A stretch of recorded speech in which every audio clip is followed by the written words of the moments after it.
ಸಾಂಪ್ರದಾಯಿಕ ಕಂಬಳ ಅಂತ ಹೇಳಿದರೆ ಇಲ್ಲಿ ದೈವದೇವರುಗಳಿಗೆ ಪ್ರಾಮುಖ್ಯತೆ ಜಾಸ್ತಿ. ಮನೆ ಒಳಗಿರುವ ಪಂಚದೈವಗಳು, ಹೊರಗೆ ಮೇಲೆ ಗುಡಿಯಲ್ಲಿರುವ ಮಂಜೊಟ್ಟಿ, ಜುಮಾದಿಯು, ಹಾಗೆ ನಾಗಬ್ರಹ್ಮರು, ಬನ ಇತ್ಯಾದಿಗಳಲ್ಲಿ ಈ ಬೀಡಿನ ವಠಾರದಲ್ಲಿ ಇರುವುದೇ ದೈವದೇವರುಗಳ ಗುಡಿಗಳು. ಹಾಗಾಗಿ ಇಲ್ಲಿ ದೈವಕ್ಕೆ ಹೆಚ್ಚು ಪ್ರಾಧಾನ್ಯತೆ.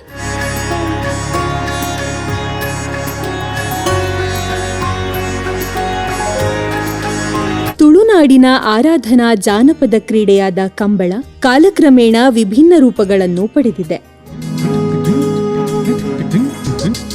ಇತ್ತೀಚಿನ ದಿನಗಳಲ್ಲಿ ಕೆಲವೆಡೆ ಷರತ್ತುಬದ್ಧ ಪ್ರತಿಷ್ಠೆಯ ಕ್ರೀಡೆಯಾಗಿ ನಡೆಯುತ್ತಿದ್ದರೆ, ಇನ್ನು ಕೆಲವೆಡೆ ದೈವದೇವರ ಹೆಸರಿನಲ್ಲಿ ಆರಾಧನಾ ಕ್ರೀಡೆಯಾಗಿ ನಡೆಯುತ್ತಿದೆ.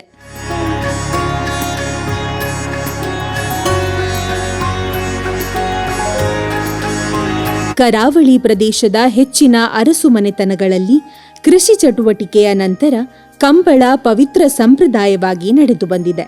ಇಂದು ಅರಸು ಮನೆತನಗಳ ಅಸ್ತಿತ್ವ ಕಡಿಮೆಯಾದರೂ ಈ ಮನೆತನಕ್ಕೆ ಸೇರಿದವರು ಕಂಬಳ ಪರಂಪರೆಯನ್ನು ಮುಂದುವರಿಸುತ್ತಿದ್ದಾರೆ. ಕೆಲವು ದಶಕಗಳಿಂದ ಕಟಪಾಡಿ ಬೀಡಿನ ಯಜಮಾನರಾದ ಕೀರ್ತಿಶೇಷ ಮಹಾಬಲ ಬಲ್ಲಾಳ್ ಅವರ ನೇತೃತ್ವದಲ್ಲಿ ನಡೆದುಕೊಂಡು ಬಂದಿರುವ ಶತಮಾನಗಳ ಇತಿಹಾಸವಿರುವ ಕಟಪಾಡಿ ಮೂಡುಪಡು ಜೋಡುಕೆರೆ ಕಂಬಳ ಈ ಬಾರಿ ಸಾಂಪ್ರದಾಯಿಕ ರೀತಿಯಲ್ಲಿ ಉಡುಪಿ ಜಿಲ್ಲೆಯ ಕಟಪಾಡಿ ಬೀಡಿನ ಕಂಬಳಗದ್ದೆಯಲ್ಲಿ ನೆರವೇರಿತು.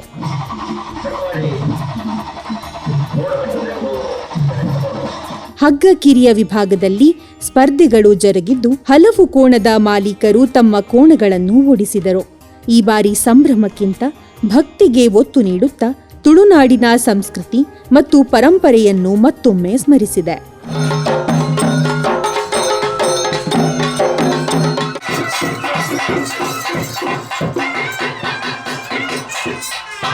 ದೇವರ ಕಂಬಳದಲ್ಲಿ ಶುರುವಿಗಾಗಿ ಒಂದು ವಾರ ಮುಂಚೆ ದೇವರಿಗೆ ತಂಬಿಲ ಆಗಿ ನಾಗದೇವರಿಗೆ ತನು ಹಾಕಿ ಆದಮೇಲೆ ಇಲ್ಲಿ ಕೋಣ ಇಳಿಸುವ ಒಂದು ಕ್ರಮ ಮುಂಚಿನಿಂದ ಬಂದದ್ದು.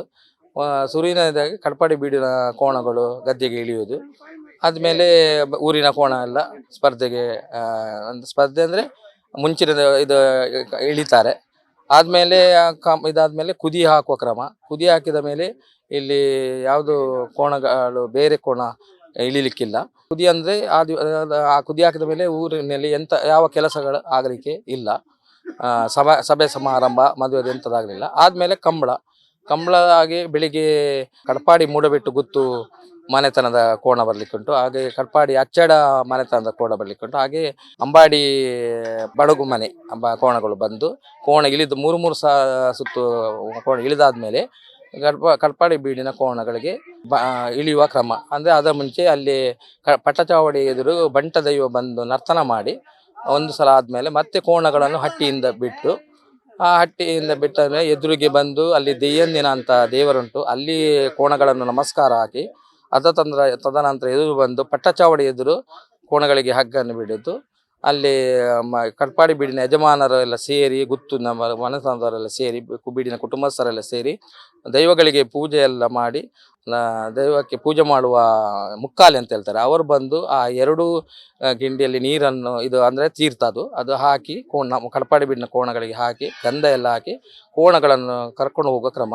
ಆದಮೇಲೆ ಬೀಡಿನಿಂದ ಹೊರಟ ಕೋಣಗಳು ಅಲ್ಲಿ ಮಂಜೆಟ್ಟಿ ಜುಮಾದಿ ಅಂತ ಅಲ್ಲಿ ದೇವರಿಗೆ ನಮಸ್ಕಾರ ಹಾಕಿ ಆ ಮಂಜೆಟ್ಟಿ ಜುಮಾದಿಯ ದೇವರದ್ದು ಪ್ರಸಾದ ಹಾಕಿ, ಅಂದರೆ ಈ ಕಂಬಳಕ್ಕೆ ಮಂಜೆಟ್ಟಿ ಜುಮಾದಿ ಅದಕ್ಕೆ ಇದು ಕಂಬಳ ಅದರದ್ದೇ ಇದು ವೈಶಿಷ್ಟ್ಯ. ಅಂದರೆ ಇಲ್ಲಿ ಉಡುಪಿ ಮಂಗಳೂರು ಈ ಸೈಡ್ನಲ್ಲಿ ಮಂಜೆಟ್ಟಿ ಜುಮಾದಿ ಅಂತ ಇದು ಯಾವ ದೇವರದ್ದು ಇಲ್ಲ. ಮಂಜೆಟ್ಟಿ ಅಂದರೆ ಅದು ಕಂಬಳಕ್ಕೆ ಸಂಬಂಧಪಟ್ಟ ದೈವ, ಅದನ್ನು ಅದನ್ನೇ ನೋಡೋದು ದೈವ ಅದು.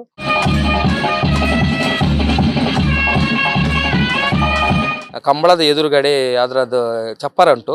ಆ ಚಪ್ಪರದ ಸಾಂಪ್ರದಾಯಿಕವಾಗಿ ಇದರದ್ದೇ ಮಡಲಿನ ಚಪ್ಪರ ಮಾಡಿ ಅದರ ಮೇಲೆ ಒಂದು ಕೋಡಿ ಕಟ್ಟುವಂಥ ಕ್ರಮ ಉಂಟು. ಅದು ಕಟ್ಟದಾದ ಮೇಲೆ ಬಲ್ಲಾಳ್ ಅವರ ಚೇರ್ ಹಾಕಿ ಅಲ್ಲಿ ಕೂತ್ಕೊಳ್ಬೇಕು, ಅವರು ಕಂಬಳೆಲ್ಲ ವೀಕ್ಷಣೆ ಮಾಡಬೇಕು ಎದುರುಗಡೆಯಿಂದಲೇ. ಆದಮೇಲೆ ದೀಪ ಪ್ರಜ್ವಾಲನೆ, ಅದೇ ಕಟಪಾಡಿ ಬೀಡು ಗೋವಿಂದಾಸ್ ಬಲ್ಲಾಳ್ ಮತ್ತು ಎಲ್ಲ ಊರಿನ ಸಮಸ್ತರೆಲ್ಲ ದೀಪ ಪ್ರಜ್ವಲನೆ ಮಾಡಿ ಕೋಣಗಳು ಇಳಿಯುವಂಥ ಕಟ್ಟಿ ಆದಮೇಲೆ ಕಟಪಾಡಿ ಬೀಡಿನ ಕೋಣಗಳು ಇಳಿಯುತ್ತಾರೆ. ಆದಮೇಲೆ ಬೇರೆ ಕೋಣಗಳಿಗೆ ಸ್ಪರ್ಧೆ ಆಯಿತು. ಸ್ಪರ್ಧೆ ಮುಗಿದ ಮೇಲೆ ಕಡೆಗಾಗಿ ಯಾವ ಕೋಣ ಇಳಿಲಿಲ್ಲ. ಲಾಸ್ಟಿಗೆ ನಮ್ಮ ಕಡಪಾಡಿ ಬೀಡಿ ಕೋಣಗಳ ಮೇಲೆ ಬಂದು ಕಡಪಾಡಿ ಕಂಬಳವನ್ನು ನಾವು ಮುಕ್ತಾಯ ಮಾಡಿದ್ದೇವೆ.